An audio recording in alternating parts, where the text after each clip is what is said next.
刚才见到了一只小松鼠，还挺有意思的。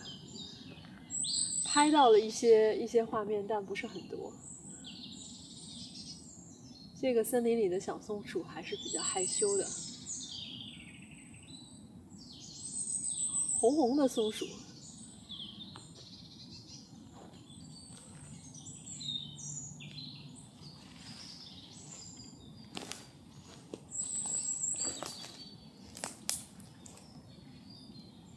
现在我是走在了这个森林里，今天阳光灿烂，是周末，感觉非常好。上一期呢，跟大家讲了一下关于保护自己的能量、保护自己的磁场这个话题。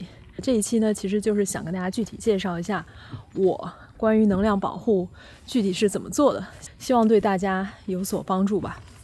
但是在此之前呢，我想要请大家先回答一个问题，就是你为什么会对能量保护这个话题感兴趣？我们为什么要保护自己的能量？就是我觉得很多时候可能是大众媒体的影响吧，我们会特别迫切的需要找到一个非常高效的、行之有效的办法，就是如何保护能量，如何做事更有效率，如何怎样，就是一堆 tips， 一堆 hacks。但是在此之前，我觉得我们可能忽略了两个最根本的问题。第一，就是你到底想要什么 ？What do you actually want？ 第二，就是你想要的这个东西是不是真正的对你有益处？就是要解决前两个问题。What do you actually want? And you have to want the right thing. 如果你想要的东西不是真正对你有益处的话，那么这个问题其实就不用再去寻找答案了，就不用寻找你怎么样去得到它，因为得到它其实也没有什么好的。首先分享一下我自己的答案。我进行能量保护呢，其实是为了实现一种身心的自由，一种 freedom。其实能量就是相当于燃料，是做一切事情的基础。当我掌控了自己的能量，我就可以掌握自己的生活节奏和生活质量。通过有意识的保护和管理好自己的能量呢，让自己有足够的电量去全身心的投入到我自己想要去做的事情身上，同时呢，去帮助、去关心我自己想要去关心的人。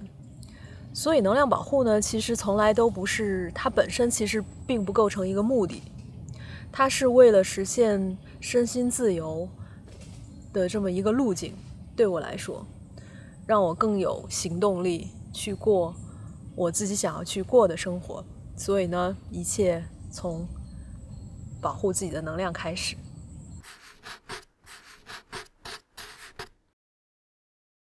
熟悉我的朋友可能是从那些在山野里徒步的视频认识我的。其实，在不能走进远山的日子里，我就会像今天这样，来到附近的森林里走一走。走进绿色本身就是一种放松和充电。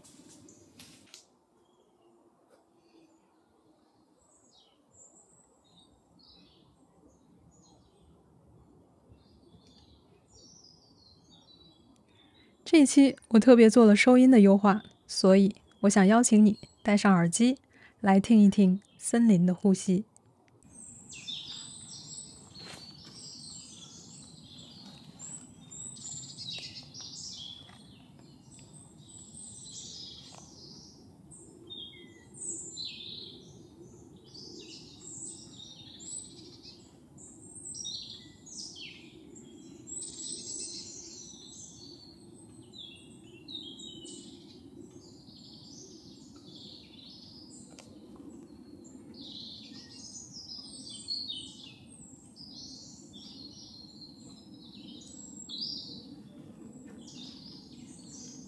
我觉得在森林里走一走真的是舒服很多，这个气场能给你，这个森林的整个气场能带给你很多的能量，真的。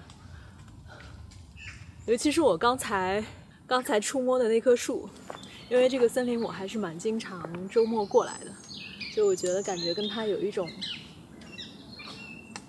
联系一样。就是感觉我们可能彼此认识，每次过来就要跟他打一声招呼一样。我觉得这种感觉还是挺有意思的。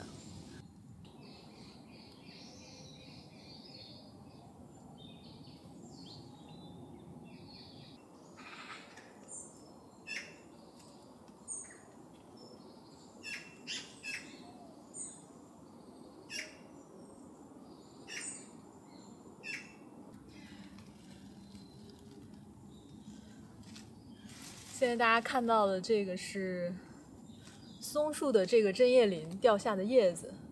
其实大家普遍可能觉得针叶林不会掉叶子，因为它是四季常青的，但是它还是会把一些不再能够提供营养的叶片散落下来，就是生物的新陈代谢吧。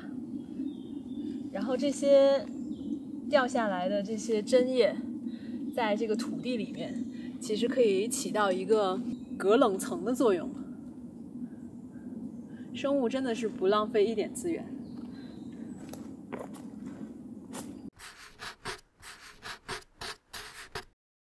松树虽然不像阔叶树那样一次落光叶子，但它也会定期的新陈代谢，优雅的让那些已经受损、不再具备光合作用能力的老叶子落下，把资源和空间留给新生的嫩叶。这个新陈代谢的过程不是为了抛弃，而是为了整体更好的生存。联系到我们自己的生活，也许有时候我们也需要定时的断舍离，那不是一种决绝的抛弃，而是一种有意识的能量更新。告别一段消耗你的关系，清理手机里无用的消息，转变一个负面的思维习惯，这些都是我们心灵的新陈代谢，是为了让新鲜滋养的能量流进来。所以有时候我们可能需要对自己的能量斤斤计较，写一张能量账单，哪些事情能让你充满活力，哪些事情让你持续的透支，把最不划算的一项尝试戒断或者慢慢减少。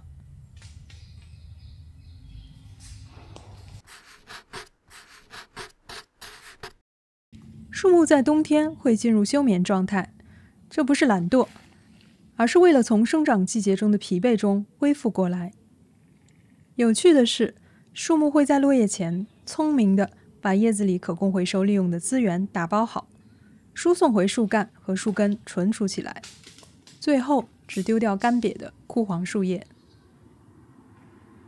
不知道大家有没有注意到，家里的盆栽树反而活不长，因为在起居室里它失去了冬眠的节奏，永远处于被强迫的失眠状态。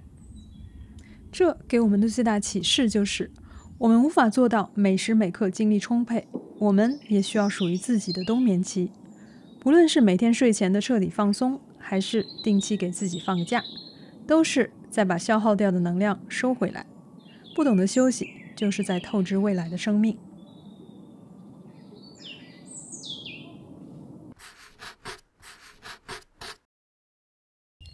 你知道吗？森林里的树其实长得非常慢，尤其是大树底下的小树，因为母树繁茂的树冠只让很少的阳光透下来，它们必须耐心等待。这是通过光线管控行之有效的教养手段。但是为什么要有这个限制？树木身为父母，难道不希望自己的孩子能够早日长大独立吗？最新的科学研究证实了青少年时期缓慢成长是树木日后得以健康长寿的先决条件。因为长得慢，内部的木质结构就特别致密坚韧，未来才能更好地抵御风暴，同时也增强了抵御真菌的能力。这像不像我们自己的生活？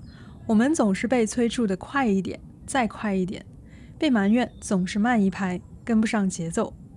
但树的智慧告诉我们，真正的力量也许来自于慢，慢下来才能多倾听身体和心的声音。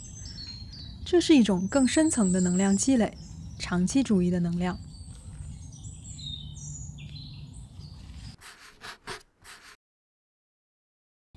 除了在大自然中充电，我还发现一个特别主动的能量来源，就是主动去靠近那些能给我力量的精神图腾。对我来说，苏东坡就是其中重要的一位。每当我感到空虚迷茫时，我总会想到他的《赤壁赋》。当他的友人面对滔滔江水，发出哀无声之须臾，现长江之无穷的悲叹时，苏子没有沉溺于哀伤，而是以一种前所未有的达观去安慰友人，也宽慰了千年后的我。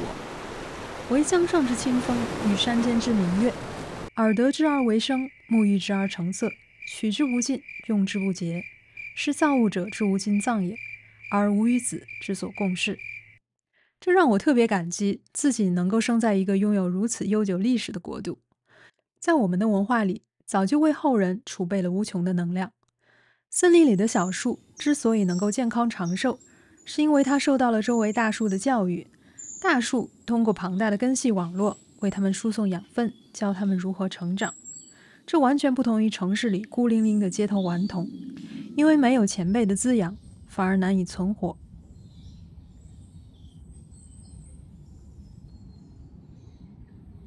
我们主动的去链接历史上的伟大灵魂，就像是让我们自己的精神根系接入了那片古老而智慧的网络。希望今天的分享对你有用，写一张能量账单，找到属于你的精神图腾，然后像树一样允许自己慢，并勇敢的休息与断舍离。愿我们都能守护好自己的能量。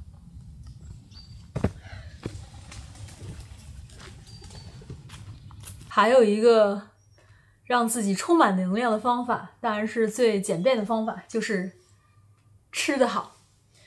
今天早上呢，去了一下周围的早市，买了很多蔬菜，给大家看一下。西兰花，这个我觉得很神奇。这个瓜，我查了一下，这个瓜叫飞碟瓜，长得有点像飞碟。其实它是属于西葫芦的一个品种吧，跟西葫芦是一个品种的。这个还是Marché的老板送给我的。我问他这个是什么东西，他说这个是 gâteau， 送给你了。就这个可能研究一下到底怎么吃，我觉得这个还挺可爱的。这个是胡萝卜，买了3颗黄瓜，还有西红柿。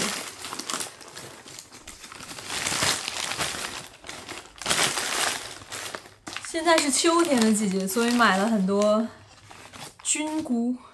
这个菇我不知道中文叫什么，但是我觉得这个炒肉还蛮好吃的，就这个菇。还买了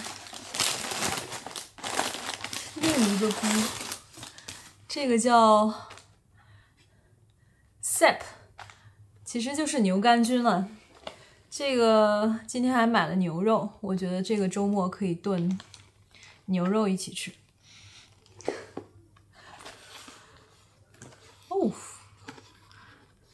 我觉得在 Marché 好的一点就是可以随时吃到应季的蔬果。今天还蛮开心的。